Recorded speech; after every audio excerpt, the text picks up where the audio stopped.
আসসালামু আলাইকুম। তানিয়াস কুকিং ইনভেনশনে সবাইকে স্বাগতম।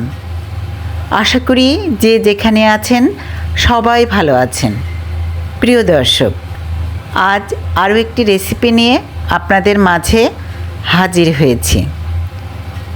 আজ শীতের সবজি দিয়ে ফ্রাইড রাইস করে দেখাবো। তো প্রিয় দর্শক, আমার সাথেই থাকুন আর পুরো ভিডিও দেখে জেনে নিন আমি কিভাবে ফ্রাইড রাইস রান্না করি। ফ্রাইড রাইস রান্নার জন্য চুলায় একটি প্যানে পানি বসিয়েছি। পানিতে বলক ওঠা পর্যন্ত অপেক্ষা করতে হবে। ঢাকনা খুলে দেখি পানিতে বলক উঠল কিনা। এই তো বলক উঠে গেছে। এখন 1 টেবিল চামচ সয়াবিন তেল অ্যাড করলাম। তেল অ্যাড করলে ভাতটা ঝরঝরে হবে, একটার গায়ে অন্যটা লেগে থাকবে না। এবার 1/2 চা চামচ লবণ অ্যাড করছি। হাতলের সাহায্যে নাড়াচাড়া করে দিতে হবে যাতে তেল ও লবণ পানির সাথে মেশে। এখন চাল অ্যাড করছি। আমি 400 গ্রাম বাসমতি চাল নিয়েছি। আগেই 2 ঘন্টা পানিতে ভিজিয়ে রেখেছিলাম। 2 ঘন্টা পর পানি ঝরিয়ে নিয়েছি। পুরো চাল নেওয়া হলে হাতলের সাহায্যে নাড়াচাড়া করে ঢাকনা দিয়ে ঢেকে রান্না করতে হবে। এই সময় চুলা মিডিয়াম টু হাই ফ্লেমে রেখে রান্না করতে হবে। বেশি সময় রান্না করা যাবে না, কেননা বাসমতি চাল লম্বা, সহজে ভেঙে যায়। তাই একটা বলক উঠলেই চুলা বন্ধ করে দিতে হবে। ঢাকনা খুলে দেখাচ্ছি বলক উঠল কিনা। এই তো বলক উঠেছে।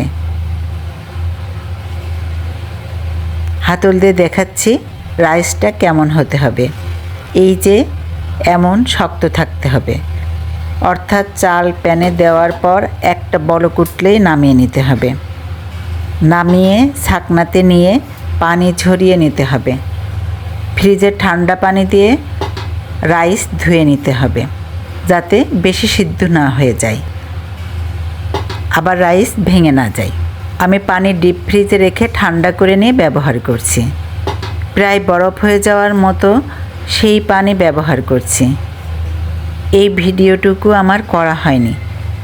আমি যেভাবে বললাম এভাবে ঠান্ডা পানি দিয়ে রাইসটা ধুয়ে নিলে ফ্রাইড রাইস ভালো হবে। ভাজার সময় রাইস ভেঙে যাবে না। এখন ফ্রাইড রাইস করে নেব। এজন্য চুলায় প্যান বসিয়েছি। প্যান গরম হলে 2 টেবিল চামচ সয়াবিন তেল অ্যাড করছি। তেল গরম হলে 1 ইঞ্চির মতো আদা কুচি করে রেখেছিলাম, তাই অ্যাড করে ভেজে নেব। বেশি সময় ভাজার দরকার নেই, 30 সেকেন্ড ভাজলেই হবে। চুলা মিডিয়াম টু হাই ফ্লেমে রেখে ভেজে নিতে হবে। সামান্য লবণ অ্যাড করছি। এই যে এমন হবে। এবার রসুন কুচি অ্যাড করব। একটি বড় সাইজের রসুন এভাবে কুচি করে নিয়েছি। রসুনও 30 সেকেন্ড ভেজে নেব। এই যে এমন কালার হলে চিকেন অ্যাড করব। চিকেনের বুকের মাংস এভাবে স্লাইস করে নিয়েছি, অ্যাড করে ভেজে নেব। চুলা মিডিয়াম টু হাই ফ্লেমে রেখে ভেজে নেব। মাংস আমি লবণ ও সয়া সস দিয়ে 10 মিনিট মাখিয়ে রেখেছিলাম।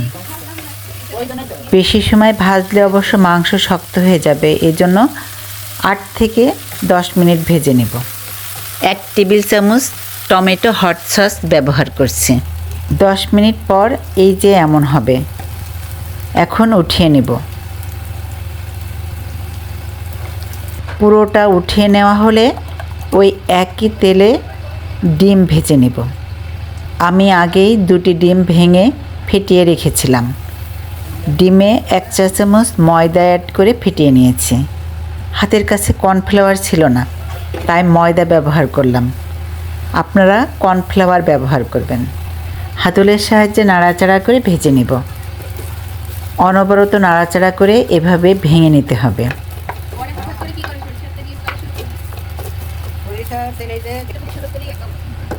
ভাজা হলে উঠিয়ে নেব।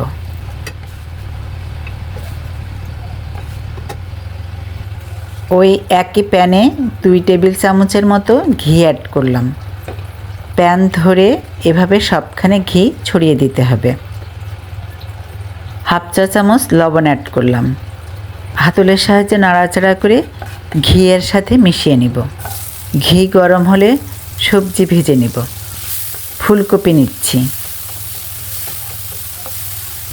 নাড়াচাড়া করে গাজর অ্যাড করছি। একটু নাড়াচাড়া করে ব্রোকলি অ্যাড করলাম। আবারও নাড়াচাড়া করে দিব।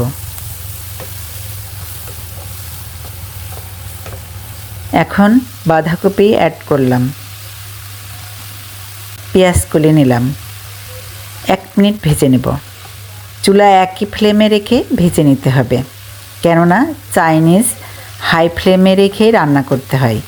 তবে আমার চুলা বেশি চলে, তাই মিডিয়াম টু হাই ফ্লেমে রেখে রান্না করছি। এখন বেল পেপার বা ক্যাপসিকাম অ্যাড করছি। আমি লাল ও সবুজ ক্যাপসিকাম ব্যবহার করলাম। আপনারা যে কোনো রঙের ক্যাপসিকাম ব্যবহার করতে পারেন, তবে লাল ক্যাপসিকাম খুবই উপকারী। ক্যাপসিকাম অবশ্য বেশি সময় ভাজার দরকার নেই। সবজিগুলো অবশ্য আপনারা দেখেই বুঝতে পারছেন কিভাবে কাটতে হবে। লম্বা ভাজির মতো করে কাটলেই হবে। আমি সবজিগুলো ধুয়ে এভাবে কেটে নিয়েছি। 10টা কাঁচামরিচ দুফালি করে অ্যাড করলাম। 5টা পেঁয়াজ কেটে এভাবে ছাড়িয়ে অ্যাড করলাম। পেঁয়াজ ও কাঁচামরিচ পরে অ্যাড করলে ফ্রাইড রাইস খেতে বেশি ভালো লাগে।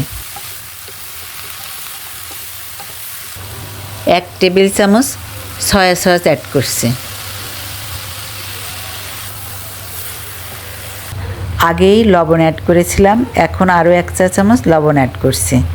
তবে আপনারা আপনাদের স্বাদ মতো লবণ ব্যবহার করতে পারেন। নাড়াচাড়া করে সবজির সাথে মিশিয়ে নিতে হবে। এখন সেই ভেজে রাখা মাংস অ্যাড করছি। মাংসও সবজির সাথে এভাবে মিশিয়ে নিতে হবে। ভেজে রাখা ডিম আর সেই রাইস অ্যাড করছি। পুরোটা নেওয়া হলে হাতলের সাহায্যে নাড়াচাড়া করে ভেজে নেব। একটু সাবধানে নাড়াচাড়া করতে হবে, বাসমতি চাল বলে কথা। এভাবে একটু রাইসের নিচ দিয়ে হাতল ঢুকিয়ে নাড়াচাড়া করে দিতে হবে। প্যান ঘুরিয়ে ঘুরিয়ে উল্টিয়ে পাল্টিয়ে দিতে হবে।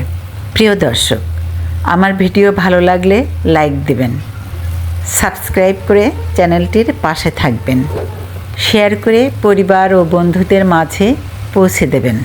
5 থেকে 7 মিনিট ভেজে নেব। এভাবে হাতের কাছের উপকরণ দিয়ে খুব সহজেই আপনারাও ফ্রাইড রাইস রান্না করে নিতে পারেন। শীতের সবজি শেষ হওয়ার আগেই সব সবজি ব্যবহার করে এভাবে ফ্রাইড রাইস রান্না করে খেতে খুবই মজা, খুব টেস্টি হয়। অনেক বাচ্চাই সবজি খেতে চায় না, সেই ক্ষেত্রে এভাবে ফ্রাইড রাইস করার সময় বেশি করে সবজি ব্যবহার করলে বাচ্চাদের সবজিটাও খাওয়া হয়। 7 মিনিট পর একটি সার্ভিং ডিশে নিয়েছি। আশা করি রেসিপিটি আপনাদের ভালো লেগেছে। ভিডিও কেমন হলো কমেন্ট করে জানাবেন।